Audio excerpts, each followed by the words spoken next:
right, now look at some mixed examples. So I'm going to mix these with some of our other rules. So it's our new rule, our exponential rule, and the exponential rule with the chain, with, again, the same rules that we had in the chapter 1 section. All right, so find the first derivative of the following functions. All right, so this is our new rule, 6e to the x, old rule, old rule. So the derivative of this is, well, the derivative of 6e to the x, since it's just x, the derivative is itself. So it's 6e to the x, as is. All right, derivative. So the derivative of 6e to the x is 6. Second, by the way, its second derivative is also 6e to the x. All right, then the rest of these are just the same rules that we had before. The derivative of 7x is just 7. This is going to be my power rule. I'm going to take 9/8 times 2. So the 2 will cancel into the 8 and give me 9/4. X raised to the 9/8 minus 1. So that's going to leave me with a 1/8 as my power. And there's my first derivative. All right, g of x. So I've got negative 10e raised to the negative 0.36. So this is a decay model.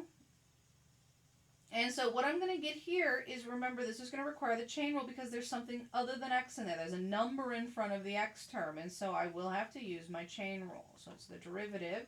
The first thing you do, though, is write down the original function because the outside part is the e. The derivative of the e function is the e function. So negative 10e to the negative 0.36x. But then you cannot forget, that's the first part. You can't forget the second part because it's very important. Then I have to multiply by the derivative of the inside. So the inside is just whatever's in the exponent. So in this case, the exponent is negative 0.36x. The derivative of that is that constant negative 0.36. And then simplify it. I can multiply the negative 10 and that negative number to get the simplified expression, positive 3.6e to the 0.036x, if I can squeeze it in there. And there's the derivative of that function. All right, the next example kind of threw a little bit of everything at you. All right, so I've got 2e to the x. So that, again, that's just the e to the x simple case. I've got e to the 2x. So the 2's in a different spot here. Chain rule. And 3e to the negative x, because there's a negative there. Chain rule. And then this one is sort of a trick question, but not really. You'll notice it's e to the 4th, but e to the 4th, there's not an x value there, right? It's not e to the 4x. And so this is just a constant. It's an ugly constant, like square root of 2 or pi, but it's just a constant. There's no variable part, so there's no change, right? If I plug x in, that e to the 4th is not going to change. Whether I plug x is 2, x is 1, x is 3, I'm still going to have plus e to the 4th. And so keep that in mind, when I take the derivative of that, that will zero away. All right, so now the derivative. So the first one is just 2e to the x, right? Because it's just to the x. Second one, though, I'm going to have to use the chain rule. First thing you do is write down the original expression, e to the 2x, but you're not done yet. You have to remember to multiply by the derivative of 2x, which is 2, so that's going to be times 2. The next one, again, same thing, chain rule. 3e to the negative x, because it's a negative x, I have to remember to multiply by the derivative of negative x, so I'm going to multiply by a negative 1, and that's important.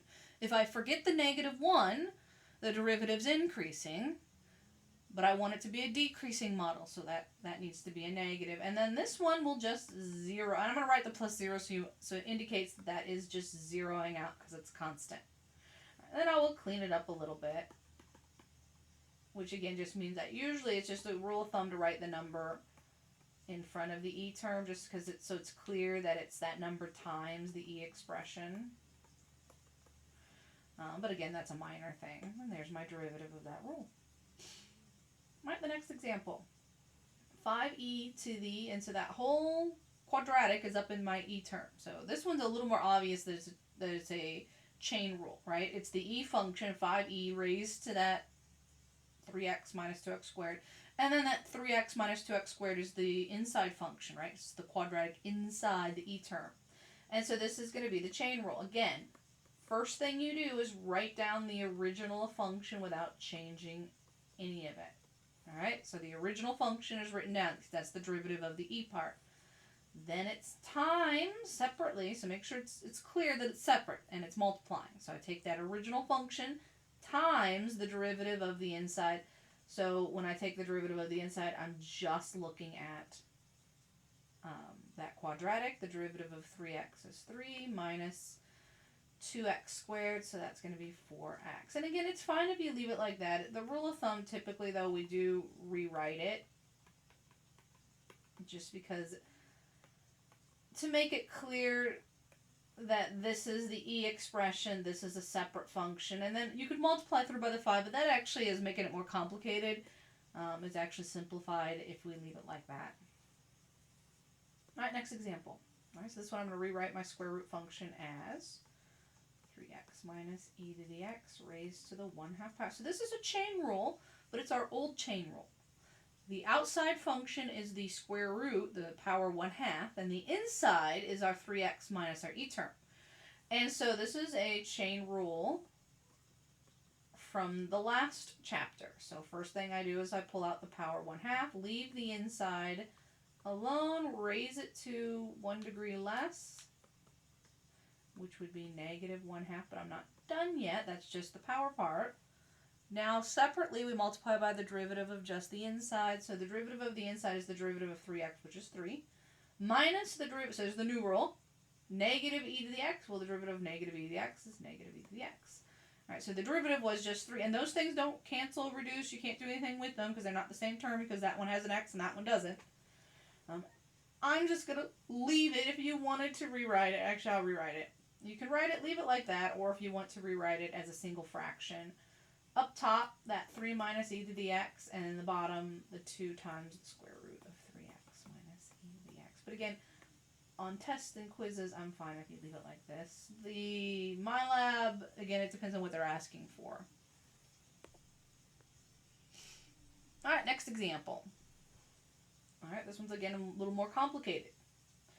I've got technically 3 functions there. I've got this first function, this cube. I've got the second function, e, with a function inside of 6 times x. And so this is going to be the product rule first, because it's the cube times the e function, and then the chain on the e term, right? Because I've got e to the 6x inside. All right, so I've got both those rules going on in this example. All right, product rule first. My product rules, I write down the first function to x the cubic times the derivative of the second. So the second one is where I'm going to use my chain rule, if you can read that, chain. And so first thing you write down is the e to the 6x, and then multiply by the derivative of the inside, the 6x, so multiply by 6. So first, derivative of the second, and then there's a big plus, second, e to the 6x, times the derivative of the first, which is that cube, just looking at this cube, 6x to the second. All right, the rule of thumb on these is to simplify. Whenever you take the derivative of the e term, you always get the same e term back. And so you can always factor that out. So the rule of thumb is to factor out the e term, because it should always show up in both parts.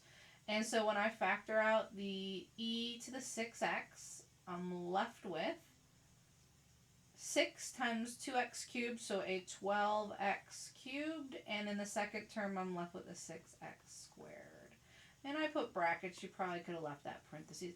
And it just makes it easier. If I were going to take a second derivative, this would be an expression that's much easier to take a second derivative of than the previous one, right? Because in the previous one, I would have to use the chain rule, the product rule twice, and in this one, I would only have to use the product rule once. All right, so that's sort of our rule of thumb. Now, you could also factor out a 6x squared if you wanted to go a little further with this.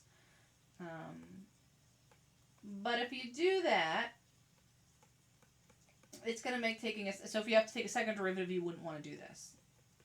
Now, if you want to set it equal to 0 and solve, this would be the easier way to go. But if you're finding a second derivative, this would make it more complicated because, again, you'd have to use the chain rule twice. But you could do that.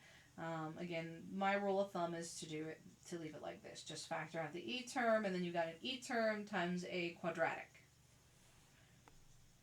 All right, so the next one is the last one I'm going to do, because the one after this is a little more complicated, and I kind of want to do that one and the second derivative in a separate video. Alright, so this is the last one I'm going to do in this video. So this is going to require quotient, right, because it's division, and then the e term, no chain rule, so it's just the quotient and our new rule. Alright, so I'm going to take the derivative. The quotient rule is the low function, which is x minus x squared, times the derivative of the high, which this is where the e function gets a little weird for students, kind of throws them off a little bit. The derivative of the high is the derivative of e to the x. The derivative of e to the x is e to the x. So I just multiply by the e to the x again. Minus the high function, which again is e to the x, times the derivative of the low. The derivative of the low is a 1 minus 2x, all over that low function squared. Again, the rule of thumb is to factor out the e term. Pull out the e to the x. What am I left with? Well, in the first term, I'm left with an x minus x squared. In the second term, I'm left with this negative, and I'm going to go ahead and multiply that negative inside. So, I really need parentheses there. I'm going to erase those parentheses. Negative inside, and we're going to multiply both terms. So I'm going to get a negative 1. When I take this negative times the negative 2x, I get a positive 2x.